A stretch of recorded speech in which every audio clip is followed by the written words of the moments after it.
What if you have an opportunity to change your life and the lives of those around you?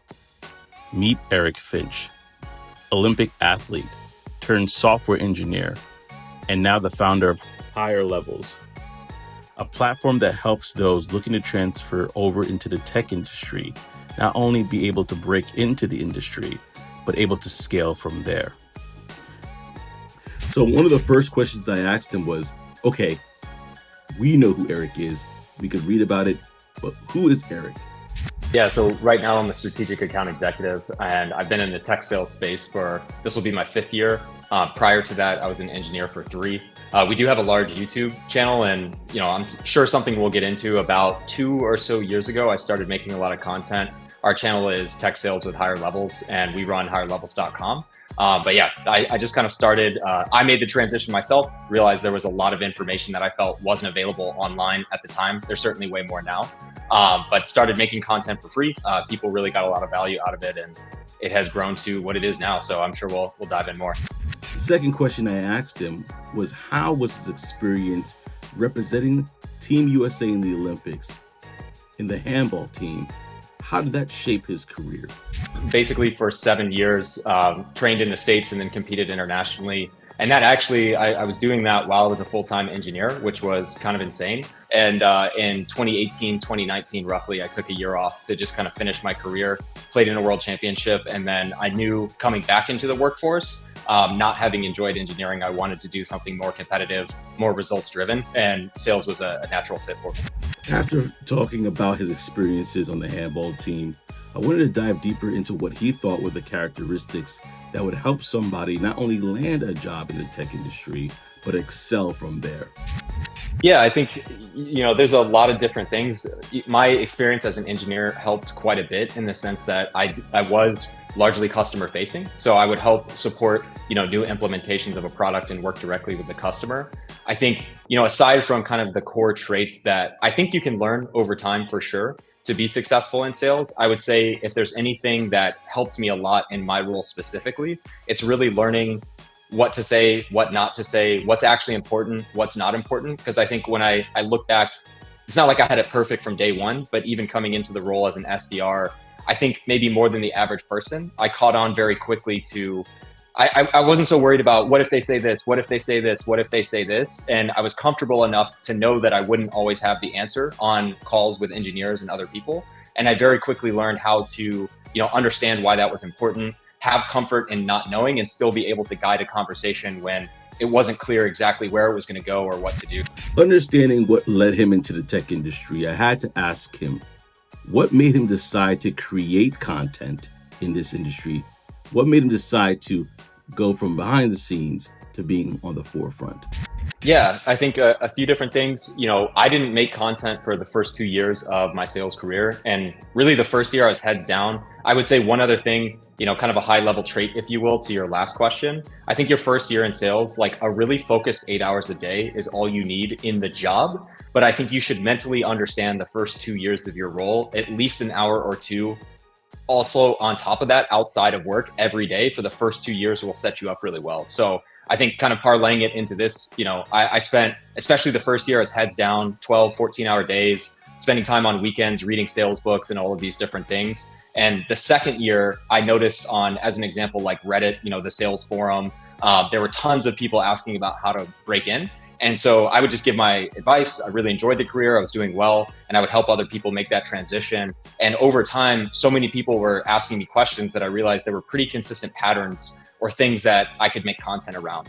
And then to make a super long story short, at really the end of my second year in tech sales, I just decided to start making some content around some of these common questions.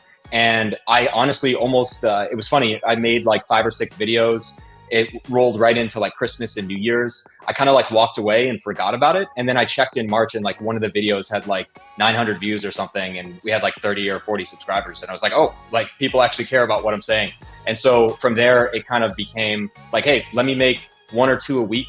Let's see what happens. But the more videos I made, then people started reaching out in the comments asking for coaching. Then as I started doing coaching, that became unscalable. And that kind of parlayed now into what we're doing with higherlevels.com to make a boot camp with both pre-recorded material and live coaching. But that's in a very short 90-second nutshell, kind of the snowball of how this has grown organically over the last 2-3 years. Yeah.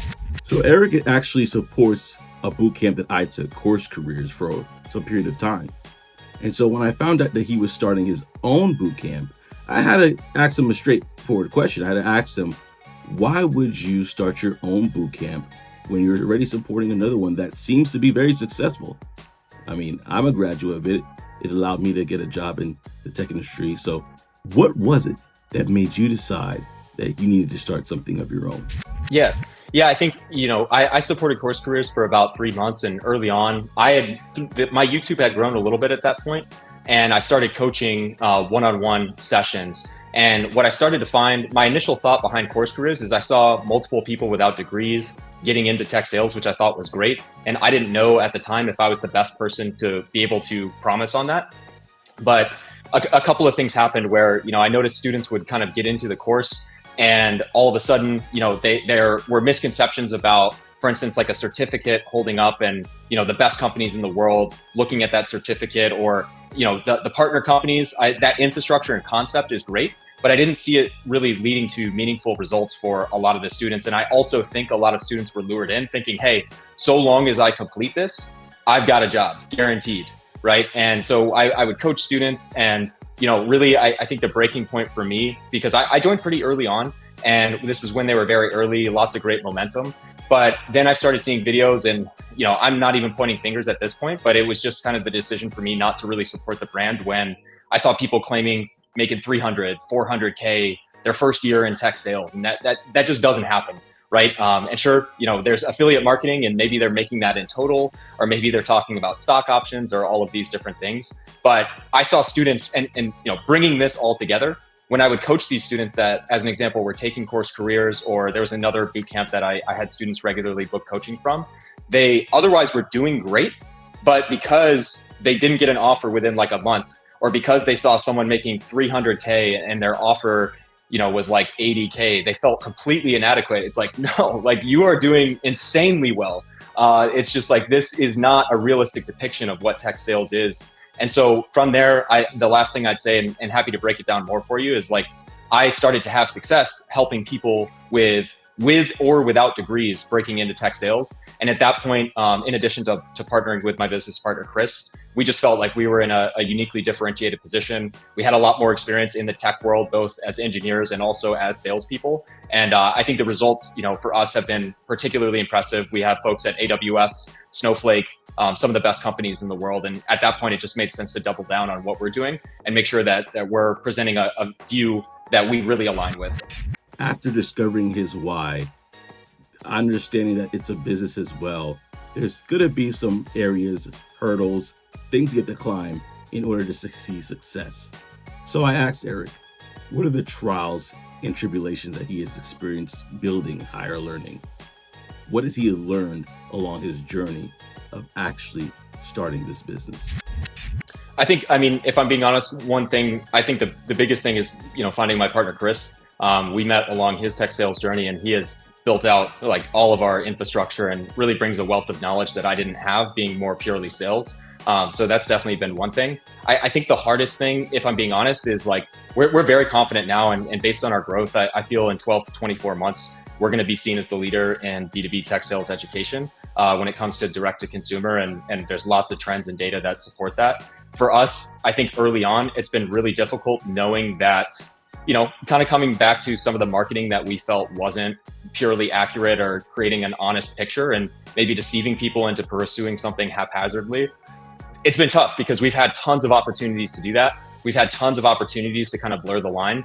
And I think we've had to be very, very intentional and slow right now with our messaging to make sure it's on point, make sure it represents a true brand, make sure we're highlighting first and foremost the wins of our students and keeping all of our focus on their success first.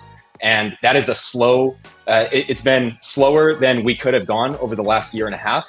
But I will tell you now, it's incredibly rewarding. Like I said, our growth in the last 4 months alone has been insane. And I think it's really going to pay dividends in the long run in terms of where we end up and the longevity of the brand.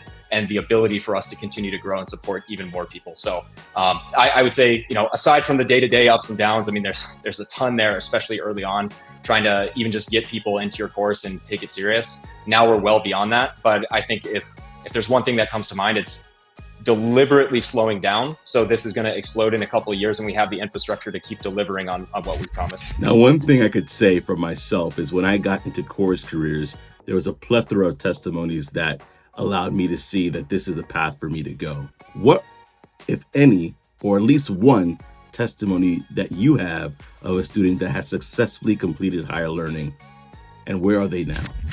Yeah, I think, the one recently that comes to mind, and probably one of our favorite, is Miguel. Someone who had kind of seen some YouTube videos, definitely got excited about tech sales and was more than ready to do it, but really struggled on their own, took our course, and within two and a half weeks, I think, broke into Zoom Info. But the even more exciting thing on the back end of that is he didn't have a degree. He came from a construction background in project management, and his family owned a business where he would sell like doors and windows and all of these different things. And once he broke into Zoom Info, 3 months later, he got poached by AWS. He's now genuinely making over $150,000. We've seen the DocuSign, it's real. And on top of that, his wife is about to have a kid. I think they just got a house. And that's the most exciting thing for me, to see how all he needed was just, again, I'm sure he could have figured it out himself, but to accelerate that timeline and to have such a drastic change in such a short timeline has been awesome. And there's many more students, and they're all on our website as well. We've had a personal trainer that broke into Snowflake. We had a guy, for instance, that tried to start his own business for 2 years after college, really struggled to get any traction and was kind of a bit demoralized. And to see the transformation, aside from the fact that he got a job that at one of the fastest growing companies, Rubrik, in the world, he's actually here in Austin. We've hung out a few times, and his confidence from when we first started to now, it's just oh yeah, it's amazing to see from a day to day. But I think he also now is that much stronger as an individual, because he was willing to try and start his own business and fail, and now is in tech sales and has such a more advanced perspective than his peers. So there's many I could get into. I'll pause there, but yeah. Okay, now that we're piecing the characteristics of someone who could succeed in this industry, I asked Eric, in regards to what really motivates someone to be the best that they can be, what would he narrow it down to? Would it be passion? Would it be profit? Or would it be purpose? Yeah, I'll give maybe two answers to that, in the sense that I think one, in my mind, I think the best thing that happened to me coming into this career is I was you know what, I'm going to do this for 5 years, regardless of what happens. Let's see where it takes me. And I think, whether you want to call it passion or just kind of being a student of the game, I think the best thing you can do for the first 2 to 3 years is just not even worry about your commission, not even worry about the check so much, and ensure, play the game. If you find spots, pick your spots to make moves and whatnot. But, the first 2 to 3 years, you shouldn't really be worried so much about the impressive OTE or the impressive commission check. So if we want to call that passion, we can. But I think the other answer, and what I would say, I know, for instance, when I think back to my sports career, definitely I was someone that at times benefited from kind of being an angry player, or going to a darker spot. And I mean, if I'm being honest too, I've told some of my students this, I know people get different sources of motivation. So this is not the golden answer of what happens. But to be honest, for me, I loved training and playing team handball, trained 8 times a day, was tight with all my teammates from all over the world. And for me, I had student loans. We didn't qualify for the Rio Olympics, and I had to take an engineering job, and I got a great one. I was very fortunate for it, but I got out there very quickly, and I realized that I hated it. And I couldn't do anything but hold on to that and work that job until I paid off my student loans and had more flexibility to actually do what I wanted. And if I'm being totally honest, those were some of the toughest years, just balancing everything I had going on. And for me, when I got into a tech sales and performance-based career, I was willing to do whatever it took to never be in that situation again, ever. And so for me, to be honest, sometimes going to that dark of a place keeps the motivation on the days where it's really tough. But for me, it's I kind of mentally burn the bridge. For me, sales and entrepreneurship has been the path since then. And I will never be in a situation where I am indebted to someone or have to do something that I don't want to as best as possible. So if I'm being honest, that's some of the real motivation that I think people need to get in touch with sometimes. So yeah. Being a visionary is not an easy thing. So I had to ask him, In the next 5 to 10 years, where did he see higher learnings actually being and becoming as a company that is helping people not only land a job in the tech industry, but according to his words, help them on every level of their career?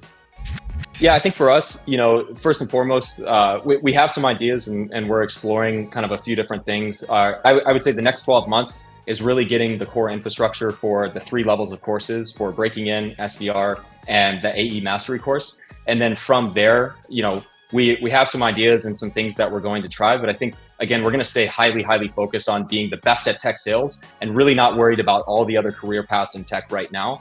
And then 5 to 10 years from now, yeah, it's really difficult to say, but we keep bringing on, like we have a resume coach with 10 years of experience we've brought on. We have some other folks I'm talking to right now that have 10 plus years of experience we're thinking about bringing on as coaches. And I think at the end of the day, first and foremost, as long as we're still getting results for our students and whoever we serve, 5 to 10 years from now, that's the most important thing. But I think even if we just kind of keep polishing what we have right here, there's a huge business to be had. And then I think 2 to 3 years from now, we'll continue to expand into whether it's business to business, whether it's perhaps another track like sales engineering. We'll see where it goes. But yeah, really excited and optimistic about where we're going. Lastly, I said, Eric, do you have any closing thoughts? And this is what he said. People should still make the choice that's best for them. If there's one thing I definitely disagree with, it's, the boot camps that existed 5 to 10 years ago that charged $12,000 and $15,000. Like, that's absolutely insane. So I think, I would say whichever path you choose, I think there are some really great options under $1,000. You shouldn't break the bank, and whatever you choose is best for you. Like, obviously wish you the best. And thanks, Joseph, for having me on today as well. Well, that's a wrap. Thank you so much for tuning in for the conversation here at Techniche Tips. If you found any value in that, go ahead and like and comment below. If you think someone else could benefit from this conversation, share it with somebody else. And if you haven't already, do me a favor, subscribe to the channel. Until next time, I hope to see you on the other side. Take care, family.